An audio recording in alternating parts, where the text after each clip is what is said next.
that he wants you to have a firm foundation for the harsh conditions that you're sure to face in this world, and a full armor to put on for the temptations that are certainly going to come upon you. He wants you to know your purpose, your reason for being. And he wants so desperately to talk to you. And so he's crafted this book. And he's done it out of love. And he says that you can and you will find him there. You're not going to just find a caricature of him. And you're not going to just find a series of ideas about him. You're really going to find him. And while it might seem confusing at parts, at least when you're new to reading it for sure, he also promises that he's going to open your heart and mind so that you can get a little bit more, and then a little bit more, and then a little bit more, and then even more beyond that. So doesn't knowing that God has given us this, like he gives us all things for our eternal benefit, for our good, excite you to use it more? That's the way we need to talk about that which God has made. Because you see, what I'm getting at here is this. This is the point. You can say, well, I believe in God. And we all know people who do that, and who seem very, very far apart from him, who don't come and worship him with all their hearts like we just sang we wanted to do before this message. There are many who claim him as the creator of the world, but who struggle seeing Christianity as more than just another religion with a series of things to do so that we can try to find a good life. When you live under the doctrine of creation, though, you start to see much more clearly. You recognize that all that God has been made for our benefit. It's meant for good. You know, for instance, money is not an evil. We should not be afraid to talk about it in the church like we're often afraid to talk about it, and we shouldn't react to hearing about it like we so often do, because it's a gift from God. But when it comes to money, instead of me just saying, well, you should give more, which won't work, let me show you what it means to live under God's rule of creation, to do more than just believe in, but to live under. You see, that means that you see everything you have as coming from God. And it has been given to you out of his love for you and for your joy. And when you can see, though, that money is a good thing that God gives to serve him and his creation as well, you'll understand better how your joy actually comes from being his partner to do good in this world.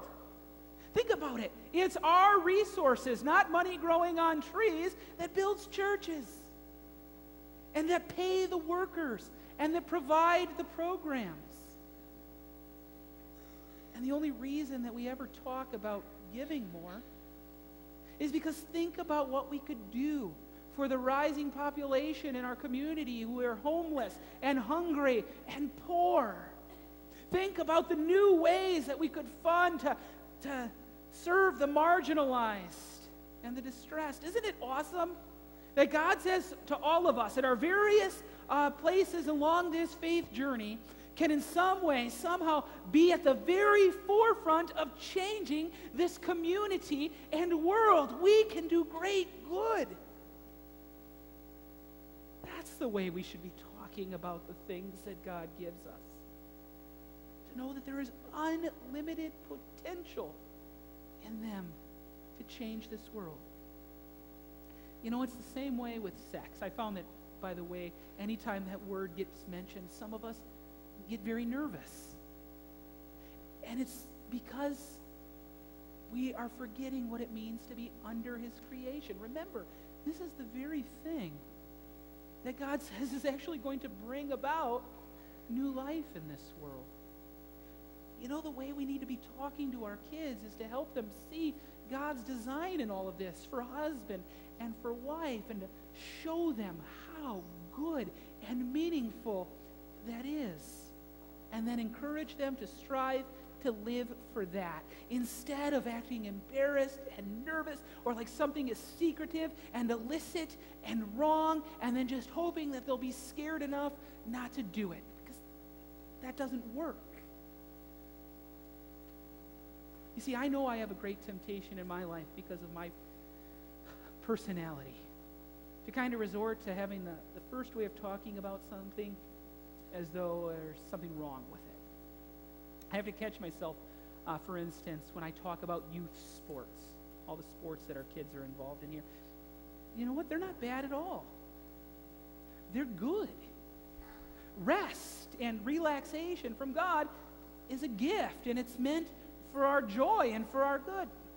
The thing is, it's the way we use what is good that we need to be on guard with. Think about wine. Jesus turns water into wine at his first miracle. Soon, we're going to come up to these tables, and we're going to receive wine that has the very blood of Jesus Christ given to us. It's a good thing.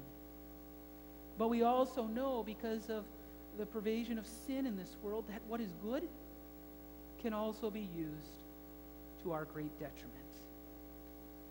You know, as you saw in that video about the creation, and we're going to be talking about this more in the next few weeks, Adam and Eve's problem was that they were tricked into believing that what God had given them could be made even better.